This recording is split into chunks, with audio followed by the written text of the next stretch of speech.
why the why is the key to the whole project working. Yeah. What do you believe? What do I believe? Yeah. About this topic. Okay, remind me again. Let's set the topic. Let's define the topic for those listening at home. Of course, yeah. So I'm hoping for you to tell me. So you have lost a belief in a God, and I want to hear what you believe now.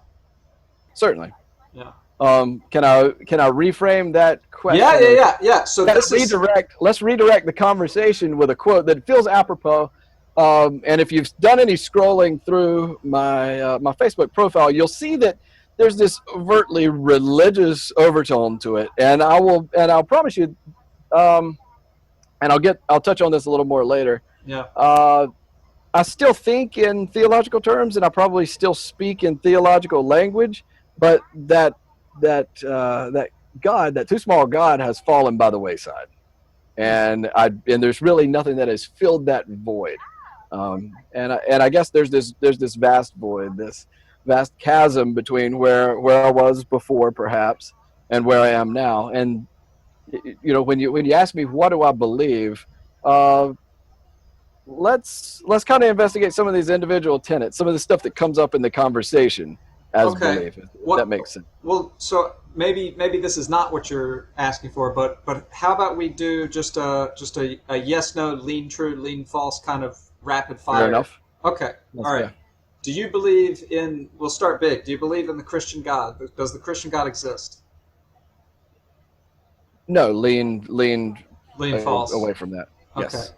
All right. So that pretty much answers everything else I might ask, right? So the bodily resurrection of Jesus Christ. No. Okay. Okay. I think that's actually enough to stop. So. What? Oh, Whoa, really? Is well, that no. what it's No, Well, no, okay. no, no. I don't mean stop the conversation. I just mean like I think I get an idea. So, Yeah. so okay. So then, would you go so far as to say that you believe there is no God? I would say lean true. Okay. So if you had to bet, for example, you would probably bet that there is no God. Is that Let me right? return to the quote where I want to redirect the conversation. Okay. So there's a Bertrand Russell quote. Okay. I shared it on my Facebook profile. It says the trouble with the world is that the stupid are cocksure and the intelligent are full of doubt. Okay. And that's kind of where I am, because the follow-on question to that is one that was posed to Russell, and they asked him, "Would you die for any of your beliefs?" And he says, "No, because I might be wrong." Hmm. And that's kind of where I am. I mean, Okay. there's not many hills that I would die on Yeah. if it's not outside of my own family and not outside of those spaces that are near and dear and intimate, where I've invested a tremendous amount of time and energy. Okay. Now, those spaces are sure to grow as I become intimate with other people in other places.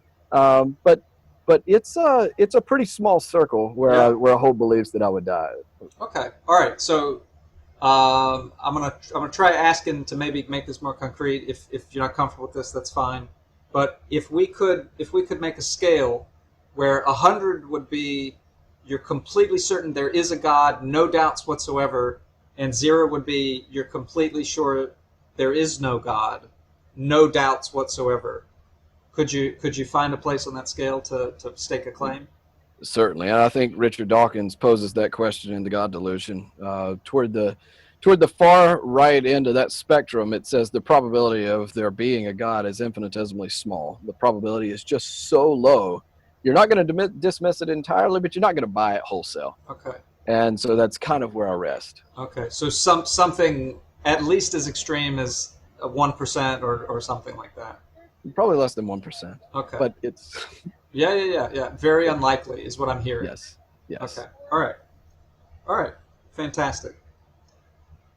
Um, okay. So just for maybe a few minutes, I remember you as being pretty religious, right? I think that's one of the things that stands out in my mind about like the conversations that we had even 20 years ago. Um, what made you change your mind? Uh, so what do you recall specifically? Because I mean I don't I my mode has never been to proselytize, but that could certainly be seen as different from somebody like yourself. You know, your perspective would have been perhaps a bit Yeah. different. So I just want to see what's in the recall bank. It's not really anything particular that I remember. It's just that's like one of the characteristics that I do remember, and and I remember that you felt pretty confident about it. At least that's how it seemed. And that's pretty high likelihood. Yeah. Um, I came out of a very rural community, North Carolina, immersed in religion. You can't get out of it. It's Yeah. like a fish swimming in water. It is what you are, and it's who you are, and Sure. it is really, really hard to escape that soup. Sure. And so I'm certain as an 18-year-old, there were probably flavors of that. Even as I was trying to punch out of whatever wet paper bag I might have been in, Uh-huh. there was probably still a defense of it because I knew nothing else. Okay. Um, So what I'm hearing then, and correct me if I'm wrong, is even even your freshman year of college, you were already starting to doubt. Is that right? I think you back up to when maybe I'm 5 or 6 years old. You're starting to doubt because you Oh don't give wow.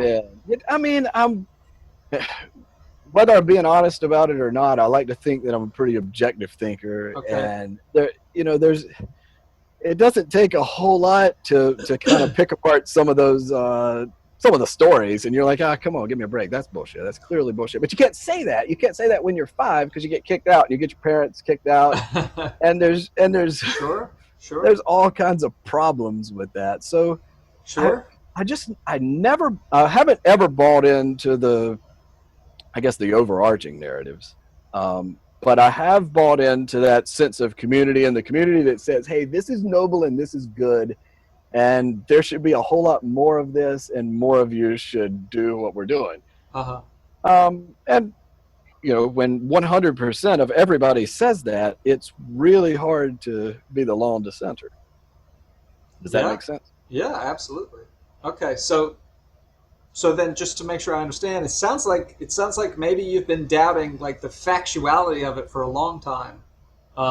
And maybe you kept I mean it sounds like even to this day you've kept in your life aspects of, let's say, the community, or aspects of the, I don't know if this is the right word, but the lifestyle of being a Christian. Is that maybe accurate? Oh, certainly. I've certainly kept the community, and I've kept the You go to theological church? reflection. Up until it's been about a year since I went to church, Okay. and I was very active prior to that. So this is new and kind of knocking the dust off my sandals of the community. This is very fresh, Hmm. but all the while, I would say at least for the last 8 to 10 years, I have pushed back hard against where I saw kind of the momentum of the American church, American Protestant Yeah. Christianity, which I think you and I might be in agreement that it's a bit of a toxic soup and has perhaps come off the rails. It's a bit of a train wreck. Sure. So in these interviews, I'm going to try to remain neutral, but just to make the conversation fair, Okay. I'll say that I think one of the things that I see as being problematic, and exactly why I'm doing these interviews, is I think anyone who's certain about things, it's a dangerous situation, and I see a lot of people who are certain, and that kind of self assuredness affects how they interact with other people, and it seems problematic. They believe that they can tell other people what to do and things like that, and I think that kind of certainty is dangerous. I would agree with that. I think Yeah, that is Russell's cocksure fellow exactly. Yeah, citizens. yeah. Um, so yeah, I think maybe at the end of talking about this, I'll be happy to tell you where I stand on anything that you want to know. Okay. But maybe that's all I'll say for now. Yeah, fair enough. Yeah. Okay. So you've been doubting the factuality of it for a long time. What would you say? What would you say is your best reason why? I mean, there's so many people who do believe it. What? How would you argue against that, or what leverage do you have to push back on It might be best to share a couple of anecdotes that have happened along the way, that? Okay. and because here's what I realized, that even as let me qualify my agnosticism. Okay, Okay. so there, I've walked away from any notion that there is a personal God that offers this salvation, that in some form or fashion it becomes this life preserver where you can carry forward from this conscious state into another state, whether it be a conscious state or a state of energy, whatever that might end up looking like. I've abandoned that entirely. That just seems so implausible and sounds like the most fantastic of fairy tales that Do I you, have to put that aside. it But makes me within the think. tradition, okay, go ahead. Sorry, if I may, it makes me think of another rapid fire question. Do you believe in a soul? That's a loaded question. Perhaps not. I think there's a such thing as love and deep feelings that you can't quite define, and I don't know the source of that. I Do don't you want to break it believe? down to something that's just totally biochemical. Do you believe in a Although I suppose supernatural soul? uh, no, Okay. Do you believe in no, anything supernatural? unless it's kind of some of the irrational behaviors that we engage in that end up putting real flavor into life, that really make life worth living. You know, it's irrational to fall in love. It's irrational to choose life partners. It's irrational to have children. It's kind of the biological flow, and we're all prisoners to it in some ways. I mean, we Uh huh. make conscious choices, but at the same time, it just doesn't. It doesn't. It doesn't compute. Okay. So I do believe, if that's supernatural, then I believe in that kind of supernatural. But I don't believe that there's anything that's beyond this Okay. So reality that I perceive with my own eyes and ears. That so the irrationality and the strangeness and surprisingness of humans, do you believe that comes from somewhere other than our brains or our experiences or anything like that? no, I think Okay. that because our brains place us in individual times and individual spaces at all times, there's almost this infinite combination Yeah. of perspectives that can come together, and you cannot compute it in your own individual brain, I don't think. Okay. All right. So thanks for the diversion. So you were saying about the idea that life after death seems completely implausible. Is that what you were saying? Yes. Okay. So please, And I don't please. need it. Let me Uh speak huh. to that. I don't need it. That feels terrifying. To continue into some kind of existence beyond this. How would that manifest itself? Is my grandmother going to be like I remember her at 75, and or is she going to be restored to like Uh 20, huh. 21 and fallen in love in post-war America? Because that's what's fair, and I don't think that I don't have any notions that exists. Uh huh. Okay. Okay. So my fundamental question is trying to get at the why. So let me ask you this to put you outside yourself a bit. There are a lot of people who believe. What do you think? What do you think makes them believe? Well, I think existential angst is real, and it's a real human problem. So And fear and that kind of thing. fear, Yeah. all of the things that come with the realization of our own mortality, that can create a tremendous amount of fear. Sure. But we're not really good at grappling beyond kind of the surface of whatever culture, whatever tradition we live in. And if the culture and the tradition offers you an easy answer, you're going to accept that. And I think that's why that becomes the dominant answer among Christians, is that there is this Christian God that you will abide with beyond this period of time, and it Right. will all be bliss, and you'll be restored. Well, I mean, who wouldn't want that on the surface? But I also understand what an infinite period of time is, and that just sounds terrifying. But I don't think many people think about it in that regard. Sure, give me another 30 years, and then like I could re-up, I can be Uh relicensed for the afterlife. Give me that, but huh. I don't know. I don't know. I don't know Right. about that. Right. What am I gonna do? For I infinity. spent an Yeah. inordinate amount of time doing nothing here, so what else am I going to do for an extended period of time? I don't know. I don't have a good answer for that. Okay. Okay, so you And I it's don't mean to be so playful with this that you're like, yeah, oh, come no, on, I'm no. not really getting a real answer. But yeah, it I, it I am equally as fearful of an eternal existence as somebody else might be. Like, wow, I want that, and I will do yeah, everything it takes to no. achieve that. So I definitely hear where you're coming from. It sounds like you're saying that a lot of people believe exactly because I think the idea of disappearing and dying is scary.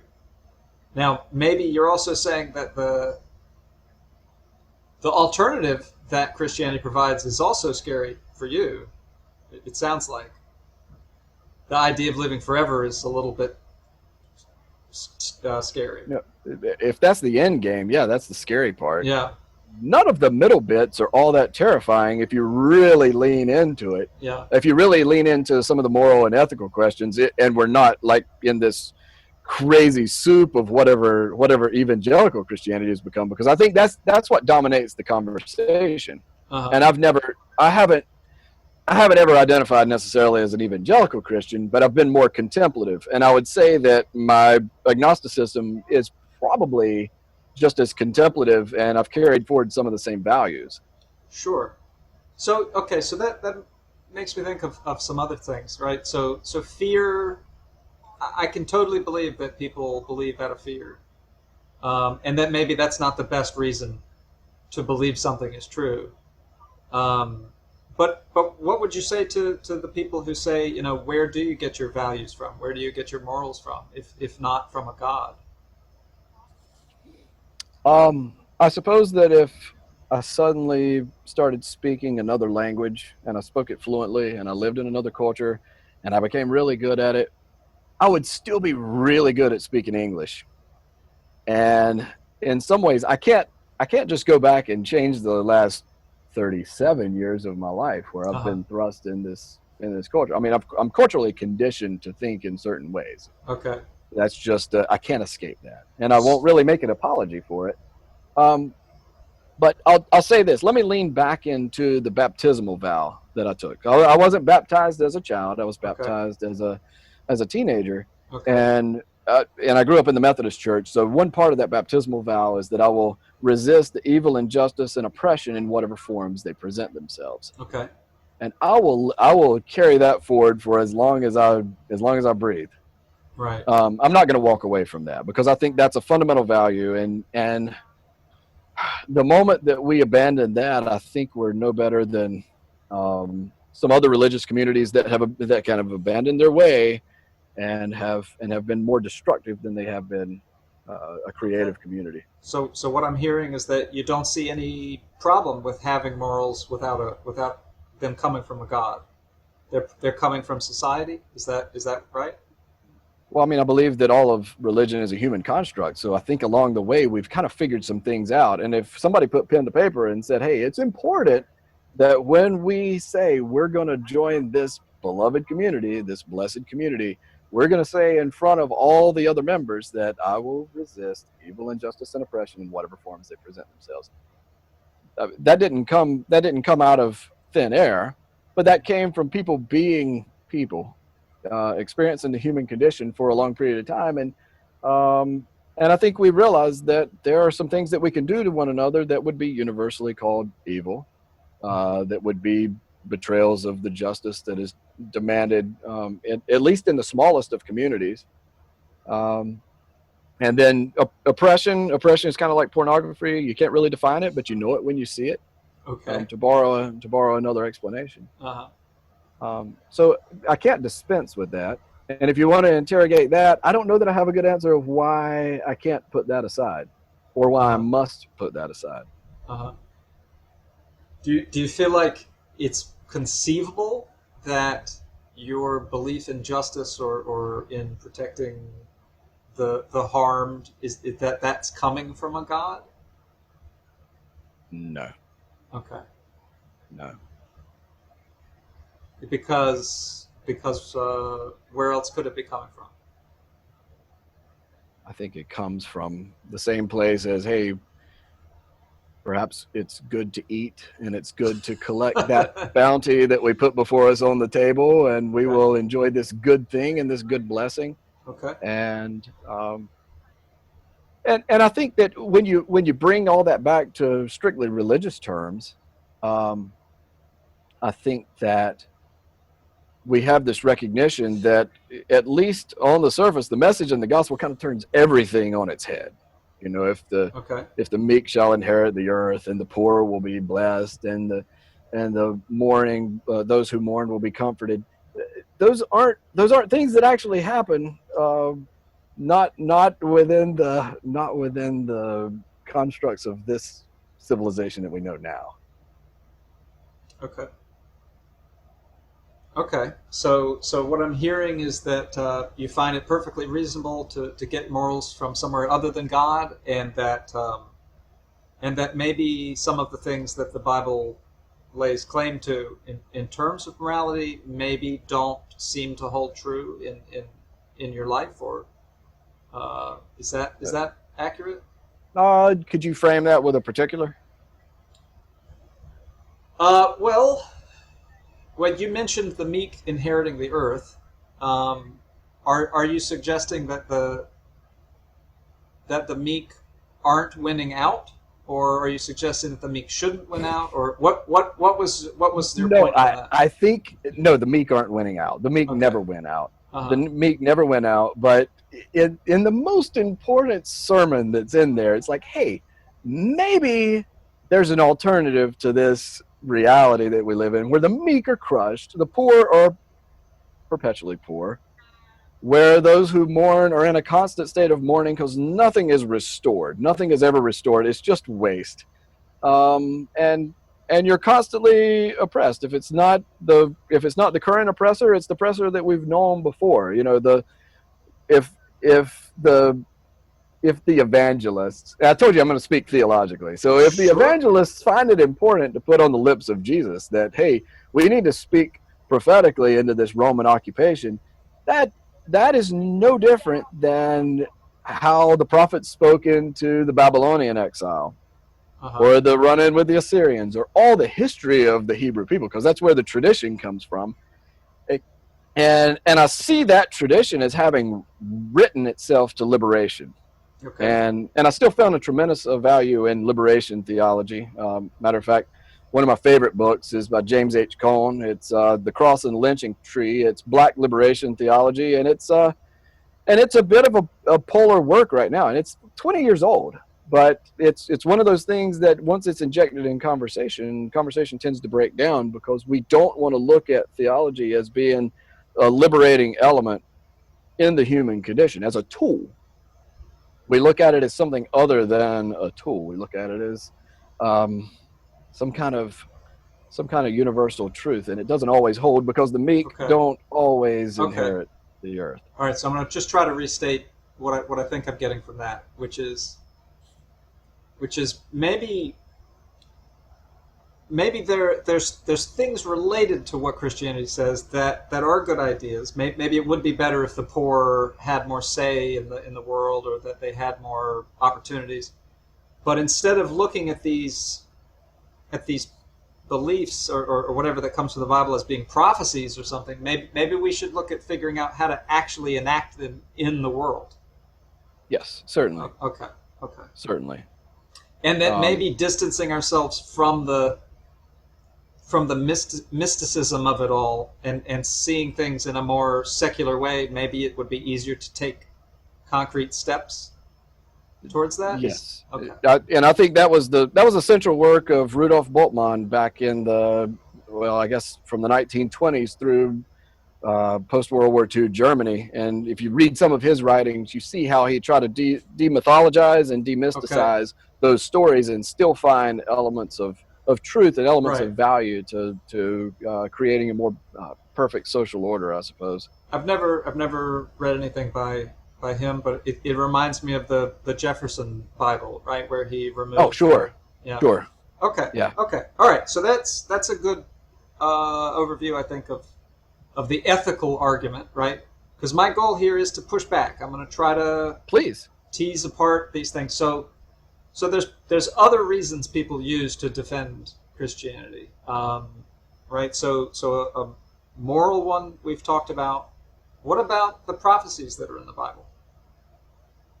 Why aren't those convincing for you? I think most of the prophecies were written and offered to a future time, perhaps, to explain the goings on of a particular time and setting. Okay, so I don't think it necessarily is fortune telling. I don't think it's futuristic projection. I see it particularly in the apocalyptic works as being this is commentary on this moment, Mhm. and we offer it in such a way that is a bit cryptic. Um, the book of Daniel comes to mind with the description of the beasts and the heads on the beast and the horns on the beast and the Sure, crowns on the horns. And sure, those are all descriptions of this Babylonian exile, but it's remembering the exile in the period of the Seleucid Empire's occupation. So you're talking about rewinding 400 years, writing a story that occurred 400 years prior to describe something that's happening in your midst. So these are, I think, these are the Hasmoneans, these are the Maccabees who are writing these things, and it's not unlike the Crucible, Arthur Miller writing to try to okay, make a point about McCarthyism, but reaching back 400, 350, 400 years into our own history and writing specifically about the Salem witch trials. It's the same tool. okay. So part of what I heard there was the idea that, let's say, the authors in the who wrote the later books are looking back at the earlier books and trying to make things fit. Is that part of what you're saying? I think they try to write in a way that the people understand because when you have this oral uh, tradition, when you have this oral history, people are intimately familiar with it, and they can pull bits that they recognize, Uh huh. parallels that they recognize for their own time. Now we're incapable of doing that because we're reading it with 21st century eyes, Sure. and we don't have the uh, all those cultural elements right at our forefront. We're not the oppressed, no matter who might argue that we are. I don't think we're, or me specifically, I don't think Sure. I'm the oppressed, and I can't put myself in those shoes, and I can't read it for my own self. I have to read it for a specific people, for a specific time, in a specific set of circumstances. Okay. I will agree with you. There's certainly prophecies that are vague and prophecies that are, let's say, things that are about what's happening in the let's say, I don't know the right word, not contemporary for us, but contemporary for the authors. Certainly. Um, but there's other things like the destruction of Jerusalem, which is a fairly concrete claim that was prophesied and then happened in 500 AD or so, 600 AD. Um, that are more concrete, that maybe are um, less metaphorical. How would you account for those kinds of prophecies? Well, I see the destruction of the temple, wherever that might appear in the Gospels. I see that as a reflection on what was happening, say, 67, 70 AD. Because I mean that temple did come down. Rome had their way, Uh huh. and so that would have been contemporary to Mark, the earliest gospel. I think you have to date that after 70 AD because I think anytime you have a prophetic explanation, you have to date the projection as having already happened. Okay. So what I I'm think you go to ahead. just to restate it, because a big part of this is just to make sure I hear you, make sure I Yeah. understand you. Um, what I'm hearing is that a prophecy is not a prophecy unless it actually took place before the event that it prophesized. Yes. Yeah. So it's really important to figure out exactly when it was written. Is that right? Correct. Okay. And you're wondering maybe these events actually didn't happen in the correct order. That maybe they were written about after they happened, and it looks like a prophecy, but it's not an actual Well, I prophecy. think they were written in the correct order, but they were written to an audience that would be like, aha, that shit just happened. Okay. That shit just happened. We were right in the middle of it. We experienced it. All right. All right. I'll try one more. I'll try one more if it's not too overbearing. But what about the prophecy that Jesus was born in Bethlehem? Will be born in Bethlehem? I think that's a reach back to Hosea and Zechariah. I think that's a reach back into earlier, because a lot of those birth narratives, well, we only have two. We have the one in Matthew and we have the one in Luke. Luke. They're shoehorned into prophecies that are familiar. Okay. So we have Jesus in Luke, who ends up having to go to Bethlehem. But in Matthew, it appears he may have been born into Bethlehem and then going into exile and then ended up back in Nazareth. In Luke, his parents are in Nazareth already, go to Bethlehem for this census. That's all. I mean, the chronology of it all is out of whack, but again, it's shoehorned. Okay. And so I think we're, and let me try to be generous to the authors. I think they're trying to make specific theological points that are not necessarily factual, and they don't have to be factual. They're like overtures to something that has already happened. It's kind of like if you wrote a biography for Lewis and Clark and you say he was born in the western-facing room of the western-facing wall of a log cabin facing the Hudson River, and that was his destiny, that one day he would move west. And I think that's what that's what those birth narratives are trying to achieve. Okay. All right. So what I'm hearing is that for this specifically, and probably for other prophecies like it, the New Testament authors were writing with a knowledge of these prophecies having already been made, and so maybe they were lining things up so that it made a theological point,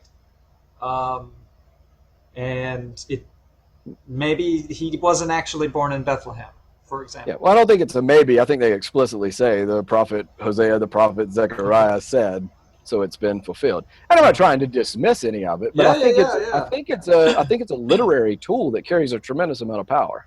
Yeah. Okay. All right. So prophecies maybe aren't as strong as a lot of people think. At least they don't seem to be great evidence for you. No, they don't project. I mean, I think they're as strong as anything, but I think their strength is in pointing to events that we perhaps might be dismissive of. So they might be meaningful, but they might not be evidence. Is that maybe a way to put it? Are you saying that? No, I think you might be misreading it. Okay. I think that the strength is in describing the moment. You know, when you have say the Ptolemaic Empire and the Seleucid Empire and the four fractured empires of Alexander the Great's, whatever the remnant was, I think that when somebody writes a story and puts all of this language and all this imagery into it, and you could say, yeah, that points directly to that moment in which that narrative was offered to us, I think there's tremendous strength in that. And I think that when you also realize that the power of the previous exile, or the power of liberation in the previous exile, didn't come from might. It came from the pen. It came from careful reflection, careful theological reflection. I think it's trying to repeat those patterns because they've been effective in the past. Okay, so maybe I'm still not quite understanding, but what I'm hearing is that the narrative that was developed is powerful and meaningful. Is that part of what you're getting at? That something about the narrative itself is meaningful to the people? The power to a contemporary of the author would have been much more potent than the power speaking to me as a 21st century. Okay.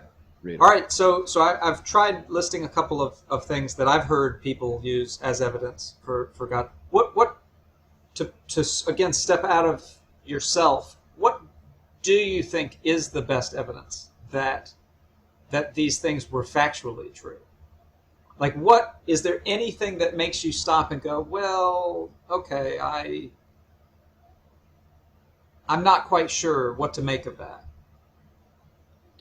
And what being factually true? I think the person Jesus was a person. Okay. I think the person Jesus. But let's take the resurrection, you know, or the existence of God. One of these supernatural things that you don't agree with. Is there anything that gives you pause and makes you say, well, I'm not quite sure how to deal with that?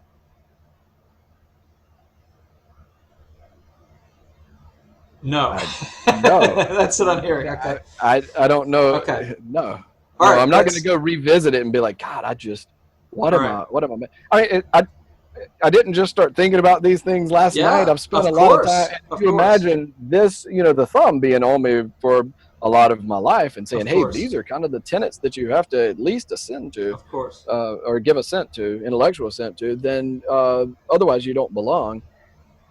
And now that I can't Yeah. grant them that, then Yeah. I have to be something other than Yeah. whatever I was before. Yeah. Um, okay. So let's go one step past that. So there's nothing that you've heard that gives you pause. What could you find out that would make you go, huh, maybe there is actually something to the factuality of this? What if what physical evidence? What can you imagine anything that you might find that might actually make you um, start to go, huh, maybe there's something to it?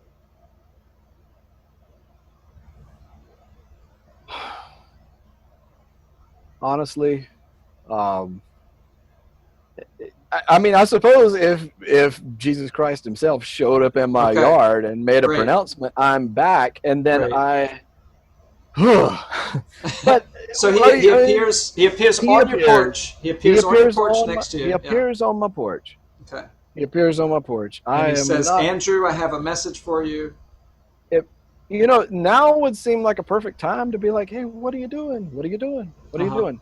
And I would be like, oh God, I'm gonna, I'll put the, you know, do one of those. Right. But it's not happening. And why appear to me anyway? Because the thing that would be more convincing is to go to the deepest, darkest place on this earth right now and give me some proof that you have seen the suffering, you have seen the torment, you have seen the injustice, whatever it is, show me that you see it and rescue it like you have promised. Yeah. Okay? And then I'll be like, okay, and I think those moments do happen, but I think there's a human element to that we do end up driving some of that, and then I think we try to project religious um, themes onto real moments of liberation, and I think that's fine. I think it's fine to do that. I'm not going to tell somebody that uh, to not give credit uh, to something that's supernatural or divine. If that's how you see it, I'm not gonna tear somebody else's perspective down. That's not fair. Mm-hmm. Okay. Okay. So what I'm hearing is you are willing to change your mind if you have a personal experience, perhaps. I think you're putting words in my mouth. Oh, I really don't want to do that. No, I know. No, I suppose if I had a personal experience, I guess I would start believing in UFOs if one landed in my cul-de-sac right now. I suppose I would believe in Sure. a unicorn if one came up in my yard. But So I'm not expecting. I'm not of course, expecting. of course. But I think it's actually it's something really interesting because there are people who would say, right, that no matter what, they would not believe. And that's not what you're saying. You're actually saying that you are open to having your mind changed. It's just it would take evidence that you don't expect. I oh yeah. I mean I there are a lot of things that I don't expect to happen, but I suppose if they happened, I Yeah. would Yeah. suddenly give credence to them or at least interrogate it. Now I don't know that I would give into it wholesale if somebody in the likeness of a Palestinian first century Right, with Jew came long up hair on and my flowing robes. Yeah. yeah, because I'm not sure that's it. I'm Could not be an sure that's alien. it. It could be an alien. It could Yeah. be a hologram. It could Yeah. be any number of things. So I'm definitely not an expert on anything having to do with the Bible, but I do know of there's a story in I think it's First Kings 18, and it talks about Moses. I think it's Moses who wets lumber and prays to God to light it on fire, and it lights on fire. If you experience something like that, do you think that might um, push you more towards being a believer? No. Really? So okay, so if a person had a demonstration and the Jews prayed for it and Muslims prayed for it and then finally a Christian prayed for it in the name of the Lord and it lit on fire, how would you read that event? Have you ever had a knife salesman come to your house? Not personally, but I'm Okay, familiar with but the idea. you're familiar with television ads where Okay. knives cut through virtually anything, pans or have a non-stick quality to them, Okay. any number of things. And you can see it with your own eyes. With your own eyes, cut 5 tomatoes, and then you can slice through a Okay. tin can, Sure. and then you also are cooking three sunny side up eggs, and they slide right into the plate. I see that, but I'm not buying your pan. I'm not going to buy your knives. I have Yeah. a good set of forged German steel knives that Okay. are fantastic, and they work. They Yeah. don't always cut. I have to sharpen them. I have to put a little bit of energy into it. All right. I don't. I mean, I suppose, but this is the digital age. This is the age of the deep fake. Okay. Maybe I'm way too skeptical now to really navigate this world that we live in. Okay. So yeah. So just to make sure just to make sure I understand, I haven't had a knife salesman visit, but I have seen a magic act, and I wasn't convinced that it was true magic. Sure. Yeah. Okay. Really? All right. So that's where you're coming from. That makes perfect sense.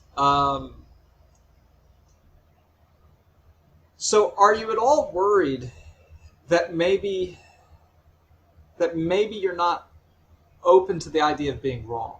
Does that concern you? Like if someone could magically light wood on fire, if Jesus could visit your front yard and you'd go, maybe it's an alien, how could you find out that you were wrong? I suppose by the same methods that I've tried to interrogate the tradition that I was handed. Because I think I've held open the possibility that I could have been wrong. There are some Right. things that I've said today that would have been inappropriate when I held stronger convictions. Right. I think I've been open to it. I think I've been fair. I think I've given myself the opportunity to interrogate the things that I have believed in Right. and hold open that they're wrong. Right. I mean, in all honesty, I believe where I am right now more fervently than anything that I'd held before.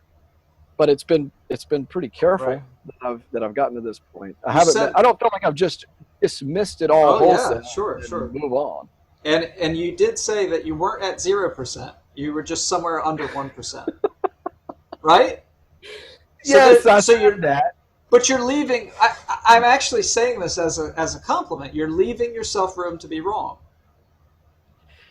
I think that to move that next tick along the spectrum, Yeah. to shut it down entirely, I'll leave it open. I'll leave open the possibility that I'm wrong, Right. only because I don't want to become the type of fundamentalist that resides at the other end of the spectrum. Exactly. Yeah. And I don't know how much I can defend that right now. Yeah. I don't want to be dismissive of your question either, but I Yeah. think that there are extremes at these polar ends that Yeah. I have no desire to reside at, because I know that this whole process has been a journey thus far. I wasn't born with any of these convictions. They were built over time. The house was built, and then I started taking it apart brick by brick. Sure. This whole thing has an ebb and flow. There's a flux to it, and I hold open the possibility that that flux could bring me into another space, something that maybe looks entirely different than all of this. Sure. Probably not. I'm over the age of 30, and I think my brain is calcified, and Yeah. I become complacent. And maybe I'm complacent. Maybe I'm just really comfortable with all of this, and so I hold tight to it inappropriately. Okay. You got me, Chuck. You got me. I'm really not trying to get you. No, I'm just kidding. I'm just kidding. I'm because I'm interested in how people's right. If you imagine this as a gauge, right, and it goes from 0 to 100, I'm interested in what moves people's gauges because, and I said this earlier, but I see a lot of people who are stuck at 100. I see a lot of people who are stuck maybe at 0. And I wonder, and I'm not just talking about religion, right? I'm talking about politics. I'm talking about human to human interactions, what's appropriate. There's people who are judging other people, but they're stuck at 0 and 100, and I'm wondering if there's no good way to move their needle, are they doing themselves a disservice? I think they certainly are. Yeah. Okay. All right. Well, I think that's really what I'm trying to accomplish here. So I really appreciate you answering all these questions and seeing how you come to your beliefs. Sure. Um, Well, I appreciate the opportunity, and I've tried to be frank, and I've tried to explain it in the best way that I know how to yeah. articulate some very difficult concepts. Yeah. Yeah.